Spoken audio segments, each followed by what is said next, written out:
Okay, so last class we had started with the process of fertilization, and also we were looking at uh, the different steps which are involved in this process of fertilization. And now we had looked at what insemination is, that just the deposition of the sperm in the female genital tract, then the movement of sperm, that is upward movement of sperm due to the release of oxytocin and the prostaglandin present in the seminal fluid. Then we had also looked at the arrival of the ovum, that is from the secondary oocyte stage. The ovum is released on the 14th day. So I guess that's what we had looked at up to this part. And of course, this was one of the important component which we'll get to know why this is so important. That is hyaluronic acid uh, in the corona radiata layer of the secondary oocyte. So, moving forward with respect to the capacitation of the sperm, that is the next stage in the uh, uh, fertilization process. I don't know, someone has texted in the group. I don't know whose number is it. I just texted a reminder. I guess it's Pranavi most likely. Fine, I will not respond now. In the capacitation of the sperm, the activation of sperm for fertilizing the egg is called as capacitation. Now, activation sperm, it's nothing but the layers which are around the sperm, they have to be released or they have to be removed in a way so that the nucleus can enter, or whatever are the barriers between the nucleus of the sperm while passing into the oocyte. That's when this activation is referring to, and that is what is called as capacitation. So when a sperm enters a female genital tract, they are not capable of fertilizing the egg directly, because the substance called decapacitation factors, now these are nothing but your protein or phospholipid like molecules which covers the surface of the sperm head. It's something like how a cell membrane is there, or a cell wall is there. Like it's always acting as a barrier for transport of something from outside to inside, or even from inside to outside. So similar way, sperm also has its own layer, and which is made up of certain proteins or certain phospholipid like molecules, and they are called as decapacitation factors, which covers this surface of the sperm head, which is specifically called as acrosome. Now the secretion of the female genital tract activates the sperm by introducing several of these factors. Now secretion of the female genital tract, again we had seen the cervical canal and even the vaginal tract, they secrete certain fluids from their epithelial layers, mostly acidic secretions, which also contain certain enzymes and so on. So those secretions from the female genital tract, they will activate this sperm. Now, how? First, by dilution of the inhibitory factors of semen. Now, inhibitory factors could be this just simple alkaline nature of the seminal fluid, like diluting it or negating it with the acidic fluid of the female genital tract. So that's what it means by dilution of the inhibitory factors. Also, there are certain protein molecules, like what we can say as uh, mm, cytokine like molecules. They also are present in the seminal fluid, and they will also be inhibited by the acidity in the female genital tract.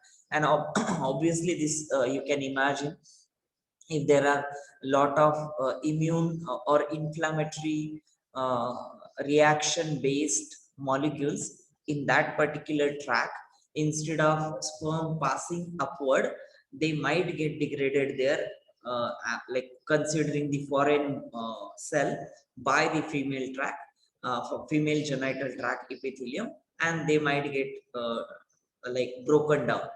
but that does not happen. And that's why this dilution of the inhibitory factors of semen is one of the most important stage in the capacitation of this sperm. Then second one is the removal of cholesterol vesicles covering the sperm head. Like I said, there are certain lipid molecules, phospholipid molecules, protein molecules. One of them is cholesterol vesicles. It is present in the form of clusters. So that is why it is called as vesicles. I hope you remember what cholesterol is, one of the steroid-like molecule. Sorry, not steroid-like, but yeah, structure is based on that steroid-like molecule.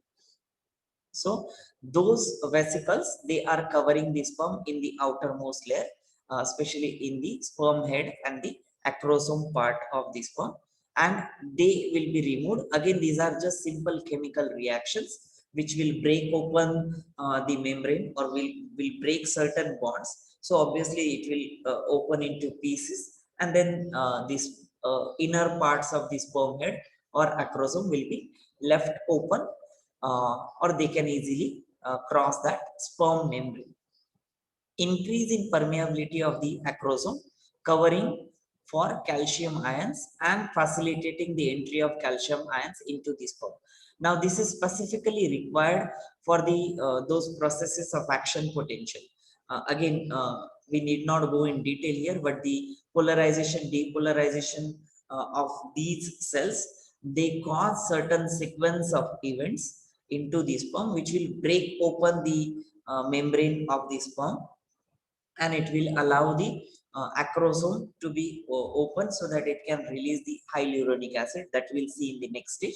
But in general, these are the three stages which causes the activation of the sperm, so that it is enabling the process for the fusion of the final gamete fusion. So that is what it means by capacitation of the sperm.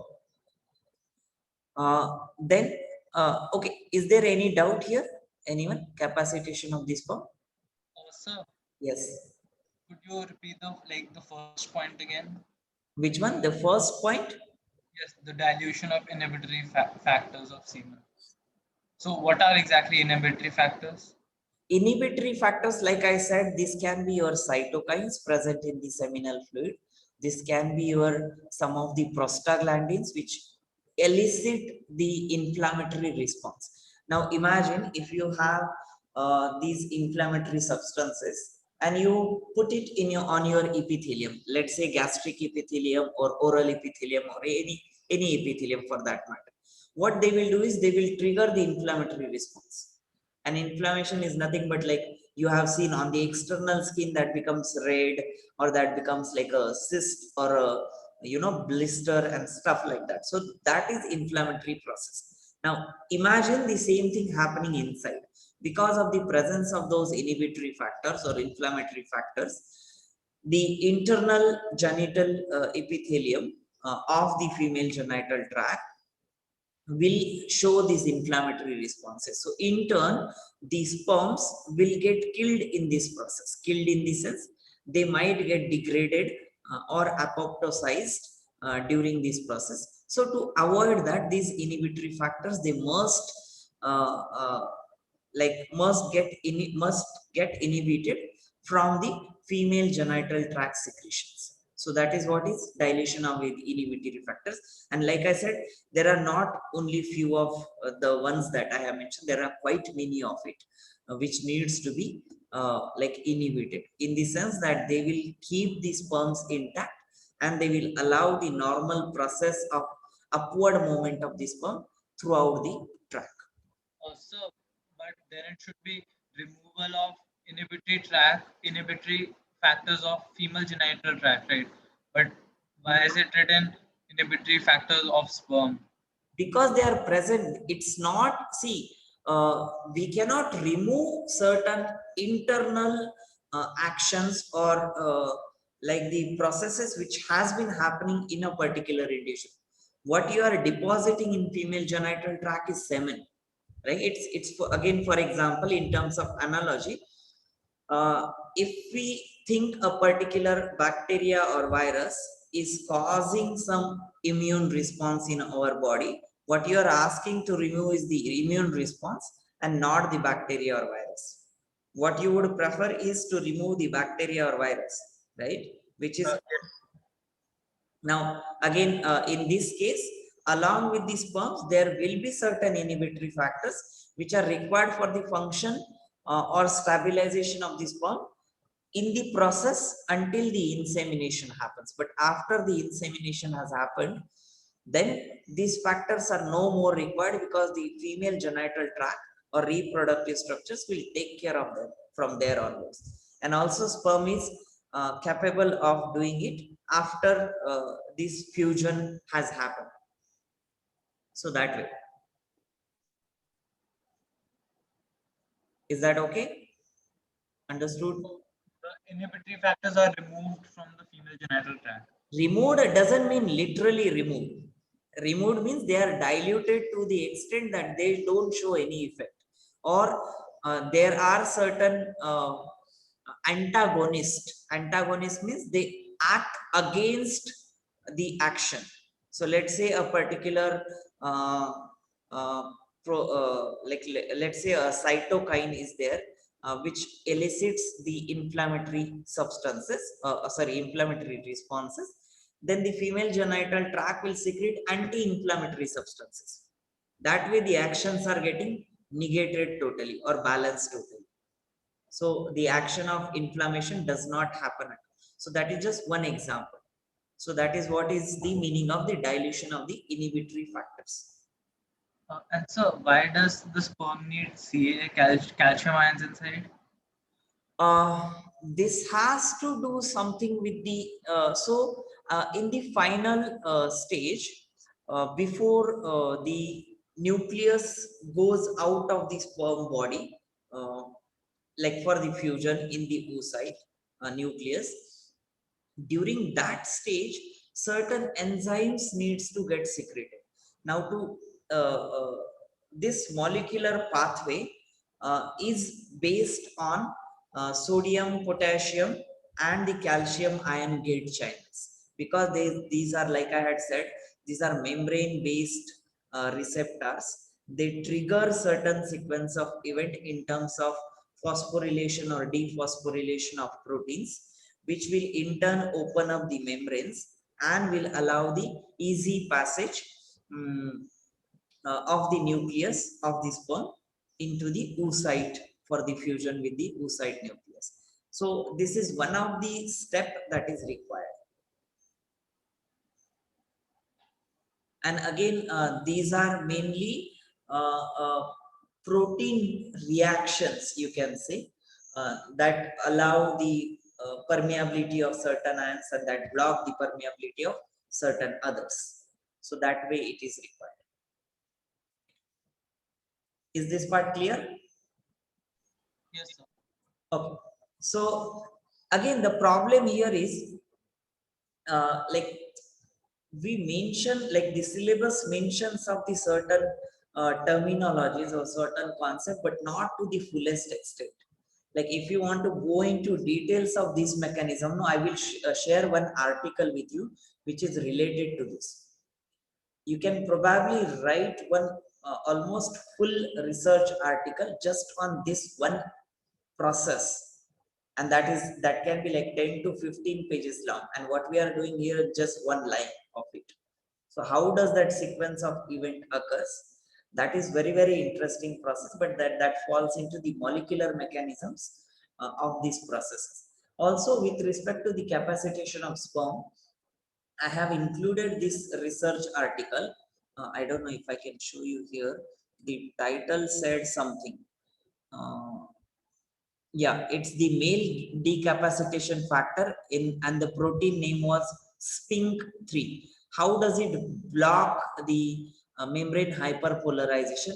This particular research article talks about most of this factor and also talks about this ion permeability, not specifically for calcium ion, but in general the ion permeability of this membrane. So you can have a look at this journal, this article, and this is actually one of the most reputed journal in biology. They are called Frontiers journal, and they provide quite a good quality of research work. So you can just go through this, at least go through the abstract, if not the whole article. If you find it interesting, you can surely go, but at least read the abstract. You will realize what are the different processes they are talking about and what is the approach they take to prove a certain statement. So that is the capacitation of the sperm. Then the next stage is obviously the fusion of the gametes. Now, again, before the fusion of the gamete, it is divided into sub stages, like we had seen in the earlier slide where we had written the sequence of event. So, fusion of the gametes, you all know this. The sperm reaches to the ampulla isthmus junction and first comes in contact with the egg, and then that sequence of event after the sperm comes in contact with the egg, that is the fusion of the gamete. So the first step that happens, now we already know that decapacitation factors, they have been neutralized and the capacitation of the sperm or activation of sperm has happened. Now after that, the acrosomal reaction. Now on coming in contact with the surface of the ovum, acrosome of the sperm releases the hydrolytic enzyme. Now you will realize here, otherwise this acrosome was covered with that cholesterol vesicles or capacitation decapacitation factors and so on, right? So if they are present, then this sperm lysins or these hydrolytic enzymes, they cannot be released at all. But if, let's assume, those decapacitation factors or cholesterol vesicles or all those membrane at the acrosome head, they are not present in the sperm, then the release of this hydrolytic enzyme can happen anywhere in the genital tract. So this is very specific sequence of event that needs to happen at a specific time point also.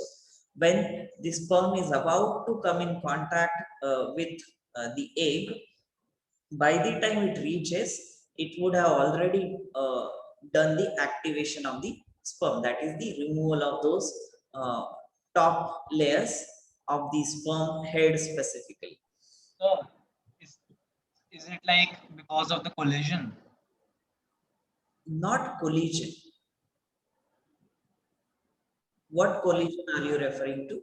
So, but like if you like, is it like the sperms come and with like with a certain speed and crash into the secondary oocyte, and because of that, No, not because of that. So you are asking why these hydrolytic enzymes are required or why is the activation required of this sperm? no, like by that these enzymes they are only released at the secondary oocyte couples. That is because then these will open up the nucleus for the fusion of the those two nucleus. Otherwise, nucleus will have its own nuclear membrane. Cell will have, the sperm as a cell will have its own No, membrane. no, no, sir. Like I know why it does it, but like it could just like if it could just kind of burst out anywhere, right?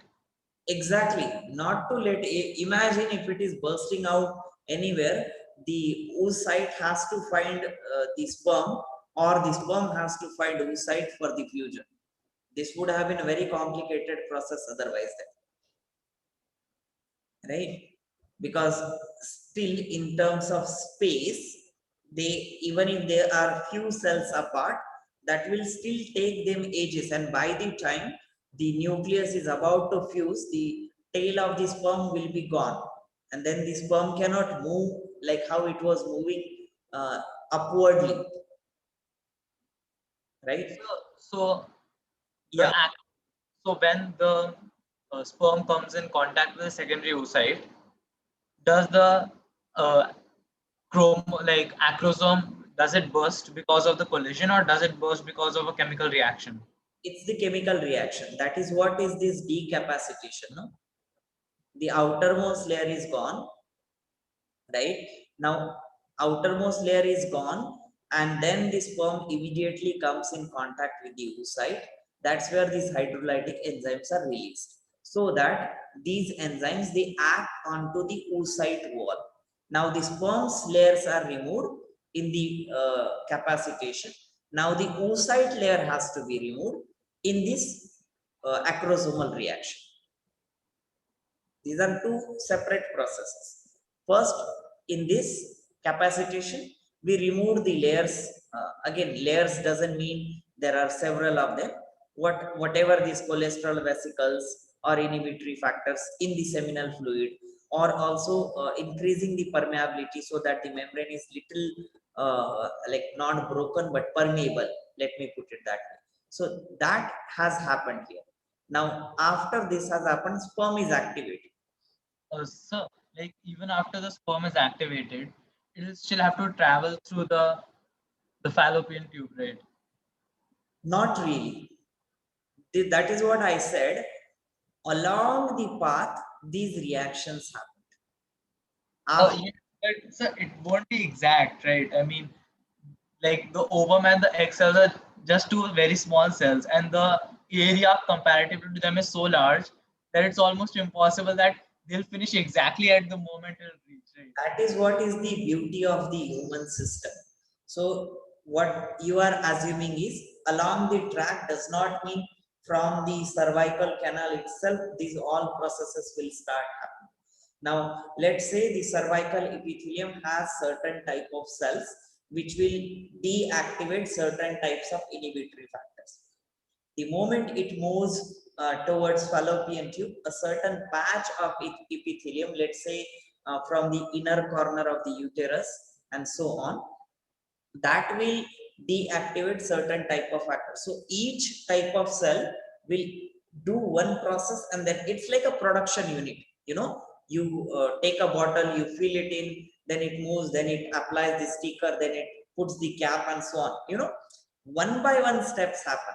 And this track is like a conveyor belt which is taking the sperm until the end, and then final finished product is released next to oocyte. It is not going anywhere, so that all these processes, they happen randomly. These are sequence of events. Yeah, so I have one more question. It's kind of like related. The How does the sperm know which fallopian tube to go to? Is it like directed or? So again, so this process is called as cell migration. Cell migration is specifically done.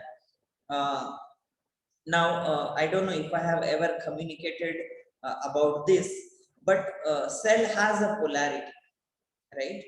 Polarity refers to certain like number or certain type of protein being present on the polar sides, either front, back, apical, basal, and so on.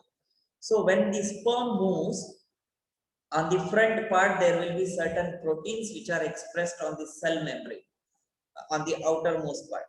Those cell proteins, they keep interacting with the epithelium of the female genital tract, and that way the signals will be transferred, and it is always locking and unlocking of the proteins which causes this movement. What we simply imagine is, now sperm is like an individual entity, like how we walk on a path and we recognize it as senses. Now for a sperm, those senses are protein based interaction, and then based on those protein interaction, if it is able to find a certain trigger with respect to sequence of event, again in protein interaction, then it recognizes, okay, this is where I have to go. So it's like they move close to the epithelium. Yeah. Okay, fine, I got it then. And also there is a quite a lot amount of cell communication that happens throughout this process. Now cell communication is again a specialized branch of biology. How does the cell know that it has to do certain function? That is again a whole sequence of event. That's what I said, like these we might find this calcium, magnesium, iron, or sodium, potassium ion as a simplest tiny molecules, but they can also trigger certain sequence of event, ultimately opening up the gate channels or opening up the pores on the membrane and so on. That has totally related to the molecular pathways of the cell-cell communication. Okay, so I hope that was clear. So now, like I said, the sperm layers or the sperm is kind of activated. Now, in a way, this is required for the activation of the oocyte. So the hydrolytic enzymes which are present in the acrosome of a sperm, they are collectively called as sperm lysins. Lysins refer to the substances which do lysis. Lysis is breakdown. So that is what is sperm lysins. The major type of enzyme is hyaluronidase. Now, if you remember, we had spoken of this corona radiata layer of the oocyte, that is the outermost layer, which had a cementing material called hyaluronic acid. That was the material present between, or the substance present between the two cells. Now, when the hyaluronidase is released from the acrosome of the sperm, it will break down that cementing material. So it will cause the corona cells to become free as in loose. So it dissolves the cementing substance, hyaluronic acid, between the corona cells, resulting in their penetration. Now, so the moment this corona radiata is kind of loosened, sperm can enter towards the nucleus of the oocyte. Then the corona penetrating enzyme. This is another type of, there are another type of enzymes which are called corona penetrating enzyme, and they cause degeneration of the corona cells. Now these corona cells which have been separated due to the action of hyaluronidase, they will be degenerated. That means they will be broken down into pieces by these corona penetrating enzymes. Now they have specific names, but we need not go in there those details, which would have ultimately obstructed the path of the sperm nucleus towards the inner core of the oocyte. So they will get degraded. Then zona lysine, or what is also called as acrosine. Now this will digest the zona pellucida layer again, which was the another layer around the oocyte, like next to the corona radiata. Zona pellucida was the another layer which will be digested by this zona lysins or acrosins, and this will further enable the sperm to reach. Now it is the sperm nucleus, that's what it means, to reach the plasma membrane of the ovum and enter its cytoplasm. Yeah, that is to enter the cytoplasmic cavity of that oocyte. These all layers has to be crossed by the sperm, and so that the entry is easier.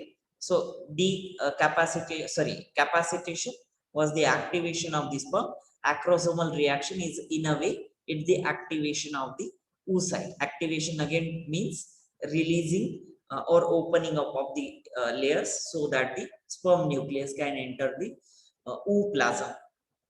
So the changes induced by the sperm lysins, so collectively all of these in the egg surface, they are described as the acrosome reaction. So whole of this process is described as the acrosome reaction, and it is influenced by the calcium magnesium ion concentration and optimum pH and temperature. Now all of these factors, they collectively trigger certain chain of reaction. We already know, like for example, specifically, this is an enzyme. Enzyme needs a certain pH to perform its action.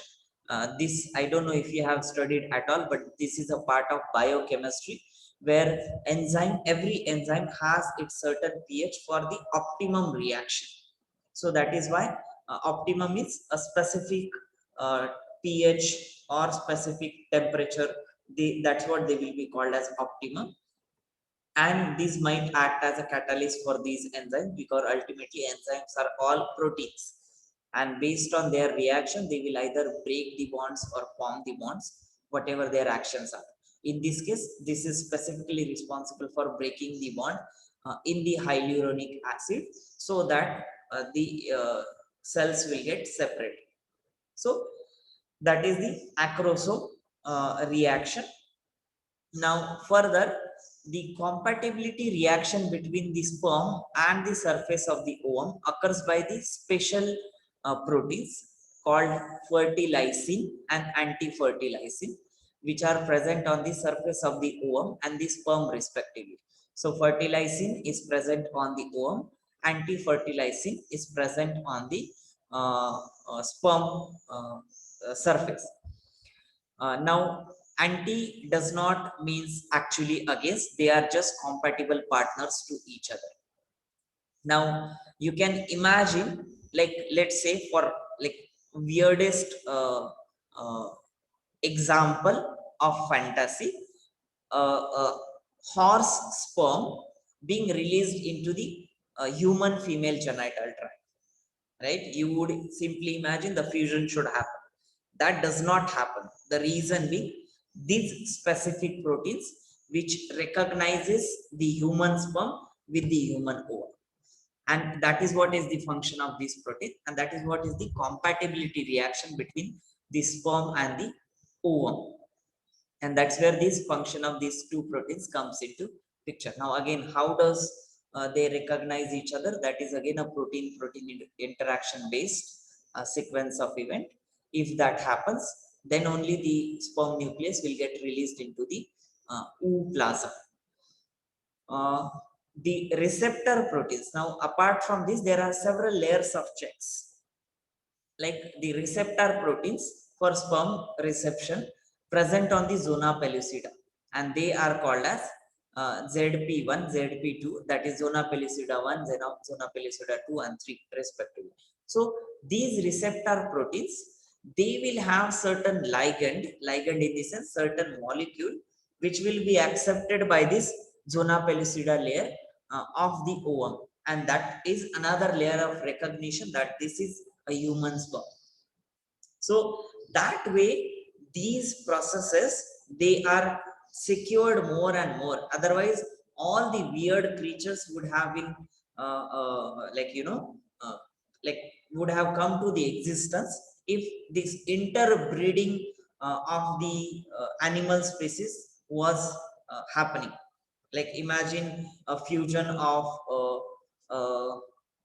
let's say a cat and a dog, right? That's again a weird hypothetical example, but if this sequence of events was not in place in individual species, any random species would have developed, and any random species would have copulated to produce something weird, right? So not to let that happen, this is nature's way of protecting the originality of that particular species. Yeah, so that is why there are different checkpoints. So, Hmm. isn't this like variation? Isn't this better? Isn't this? So, like, if different like, isn't this like, i- like, like variations? Like some species that are there, they might get some really good characteristics. Yeah, but then that does not go with the nature's law. Nature's law, as in we have not set it, it has come over the period of evolution and certain processes, right? So artificially, I would assume this will be very much possible. It's something like you make an antibody, you can also make artificial sperms, right? And I don't mean by taking the genes, again that compatibility is not this fold that what you are seeing. The compatibility of the sperm and ova is multifold, and there are several of the proteins which do interact, and also there are genetic checkpoints, not just the protein checkpoints, but there are also genetic checkpoints which also discard the particular zygote if it is found by that particular species not appropriate in terms of natural laws of selection.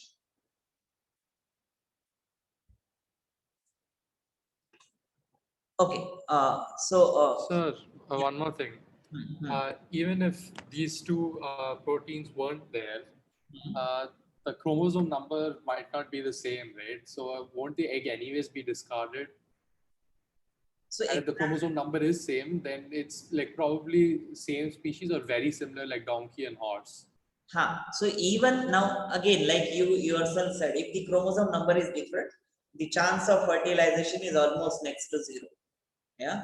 Now, even if the chromosome number is same, then also there will be certain other genetic points, because if you remember, in the process of meiosis, sorry, not meiosis, the process of mitosis, when this nuclear division happens, the chromosome karyotypes are checked. That is, sister chromatids, they are aligned. So how the sister chromatids will align, even though the number would be same, the karyotype will not match. Karyotype is the shape of that particular chromosome and the number. Number is same, but the shape may not be same. So that's where it will get discarded, right? So these are again several of the processes which keeps checking that a proper natural biological process or physiological process is happening or not. Okay. So another question: is it possible that sometimes these don't work? These two proteins? Yeah, quite possible. Quite possible. Like, let's say. And so that's why all the other checkpoints are there. Yeah. So, like, more critical the process in terms like fusion of gamete or fertilization is of the highest priority in terms of the whole of the biological processes, right? Because that generates a new individual. So obviously it will have quite a lot of checkpoints. It's like higher security for most important atoms, like artificially or otherwise. Something same in biology is present as well. But always remember, even if, let's say, like you said, if these proteins are not functional, there will always be a backup option in biology by the cells, and we don't have to dictate it. The cell takes over that function automatically. So even if these zona pellucidea proteins, they are not functional, they will have backup option to pass through that stage. Then only it will go for the checkpoint in the next stage, and so on. That will keep on happening.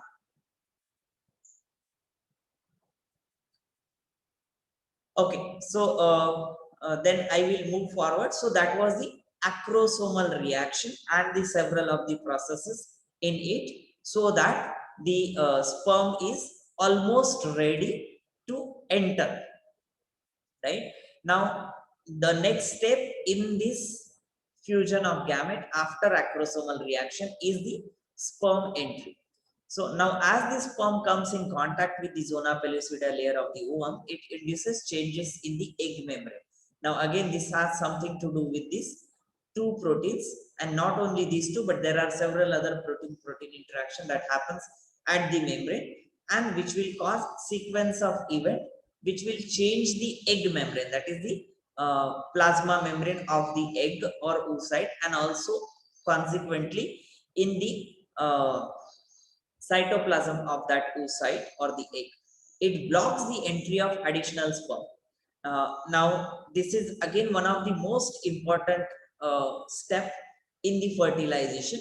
Imagine one sperm has entered, and the opening from where it has entered, it is still open, and the other sperms enter as well.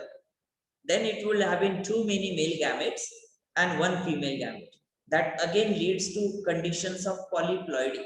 That is, instead of diploid, we will have triploid or quadriploid and so on, right? That is again a weird situation, because that might lead to extra growth of head or extra growth of limb, or any of the extra things in your body, right? That is just one effect, or it might lead to the death of the embryo after certain stages of growth, right? That just because of the various checkpoints in the, but if at all that individual survives after fertilization of polyploidy, then that might have several side effects, because that's not the natural course of action. So that's why it has to block the entry of additional sperm, and the egg cytoplasm extends around the head. So I don't know if I have diagram. No, I don't have the diagram here. But what usually happens is, let's say now the sperm nucleus has kind of opened up, and the egg plasma membrane has also opened up. So the plasma membrane will extend towards the sperm nucleus. So it, instead of going inward, it grows a little outward, and then it will close. Now that's where this blocking of the entry of the additional sperm is also avoided by extension of this cytoplasmic membrane.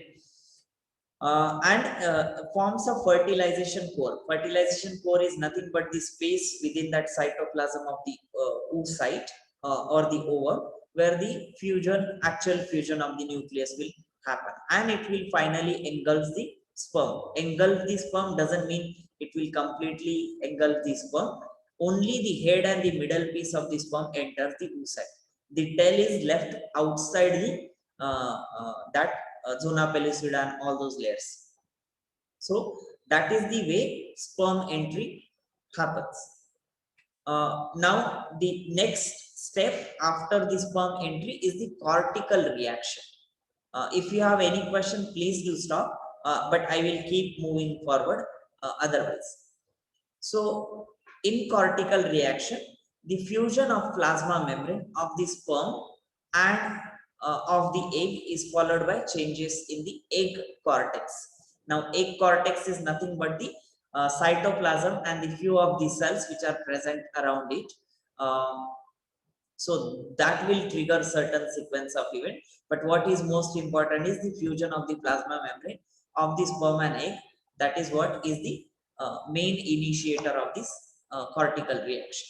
Cortical granules. Now granules refers to certain substances or certain biomolecules which are present beneath the plasma membrane, that is inside the plasma membrane of the egg, fuse with the plasma membrane and release their enzymes.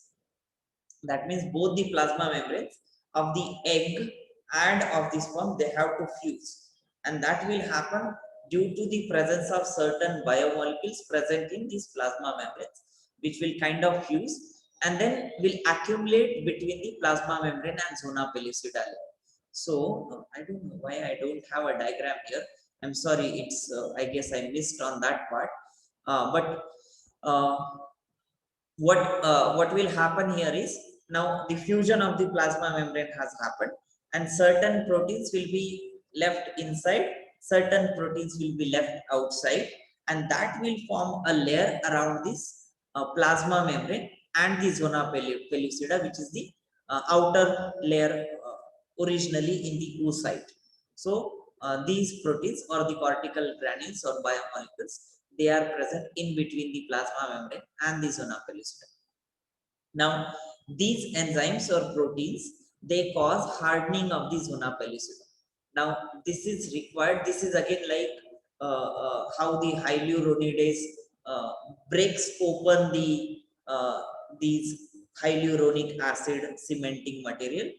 There are proteins which functions in the opposite direction, which will cause hardening of the zona pellucida and which will prevent the entry of more sperm. So once the plasma membrane has fused, the proteins have been distributed between the plasma membrane and the zona pellucida layer.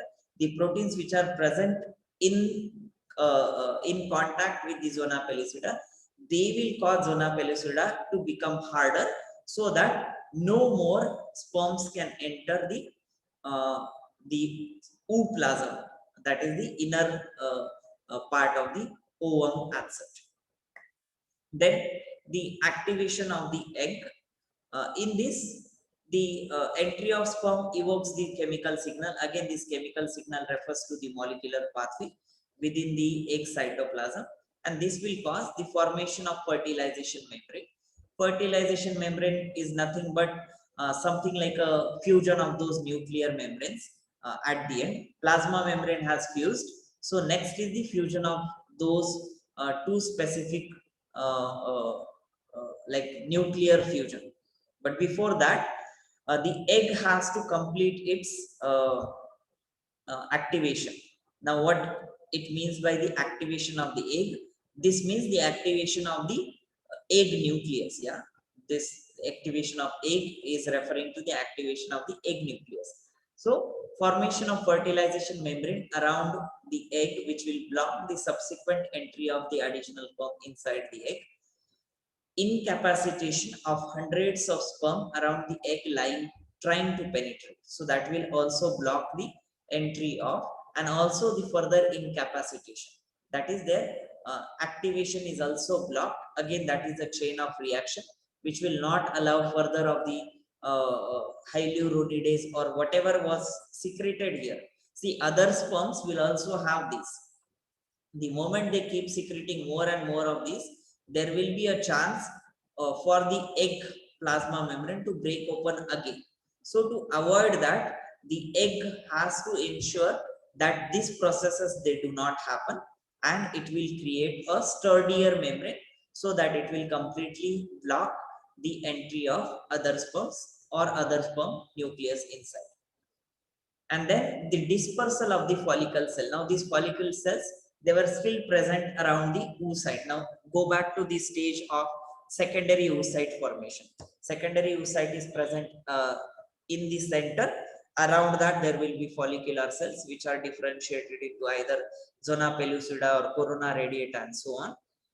So those cells will get dispersed around the fertilized ovum, and by that it completes the second meiotic division also with respect to the nuclear division. So it was still stuck in the metaphase 2.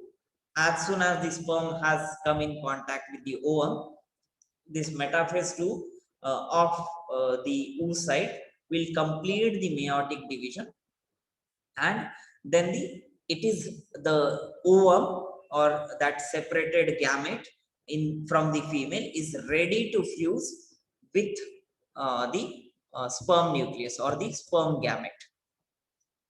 Okay, any question until here?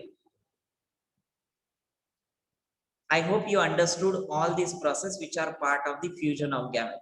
Acrosomal reaction, then the sperm entry, then the cortical reaction. So acrosomal reaction makes sure that the ovum layers, they are ready to receive the sperm nucleus. Then the sperm actually enters. Then it will cause, actually enters as in the part of the middle piece and the head enters.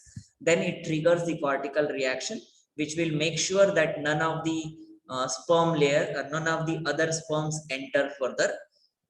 And in the activation of egg, in continuation with the cortical reaction, which will further incapacitate the other sperm's entry, and it will also release these follicle cells from its outermost layer, and it will complete, most importantly, the meiotic process of the division. Okay, if there are no questions here, then we can talk of this last stage of the fertilization. I will go back to this slide here. So we had seen insemination, movement of sperm, arrival of ovum, capacitation, and the fusion of the gamete with these 4 sub-stages. Now the last stage in the fertilization is the apomixis, or what is also called as karyogamy. Now this specifically refers to the process where inside the ovum the sperm nucleus move towards the egg nucleus. Now every barrier has been removed, all the processes which will interfere with the fusion of the nucleus has been blocked. Now the last stage, that is the sperm nucleus will move towards the egg nucleus along a definite path. A definite path is called as the copulation path. Now again, this is something like a like I said about cell-cell communication.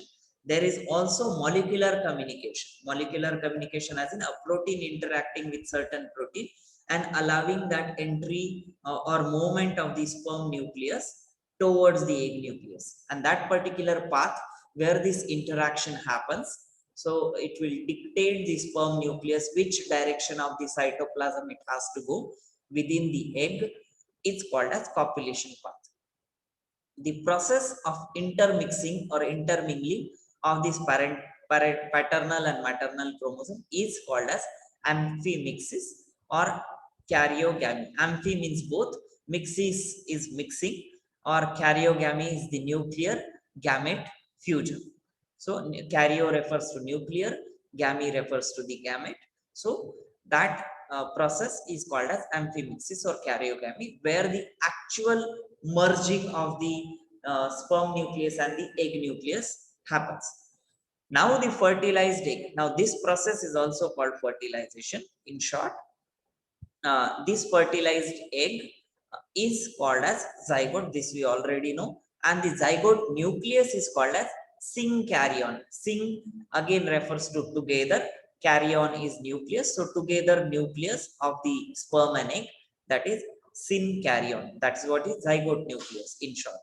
Now the entrance of the sperm nucleus along with its centriole. You remember one of the centriole was still in the head portion and the other one was in the middle piece. Now that middle piece is still within the egg cytoplasm, but the one of the centriole from the sperm nucleus will also enter in the egg cytoplasm, inducing the formation of the spindle. So one centriole of the egg, one centriole of the sperm, they are going to give rise to the further nuclear divisions. Like in mitosis, what usually happens is both the centrioles, they are present in the same cells. But now this was the fusion process. One of the egg centriole and other of the sperm centriole, they will be responsible for formation of the mitotic assembly. So that's what this line says. Will induce the formation of the spindle fiber, that is mitotic spindle fiber, and prepare the zygote, that is this fused sperm and egg nucleus, for its first nuclear division. Obviously, once the fusion has happened, that has to grow into embryonic stages. So it has to undergo nuclear division. For that, the mitosis has to happen, and so the centrioles or the spindles will be formed from those respective centrioles. Now, the last point, that is the fusion of the sperm and ova will restore the original diploid chromosome. This we already know. Half haploid sperm and haploid ova will fuse to form diploid zygote and will restore the diploid set of chromosome, that is 46, by their intermixing, and offspring will receive both paternal as well as maternal characteristics. So that is the whole process of fertilization. So I guess I will stop here. If you have any question, you can ask. Sex determination process you already know, but we'll quickly go over it in the next class. And the embryo development part, that is left out. Would you have any question?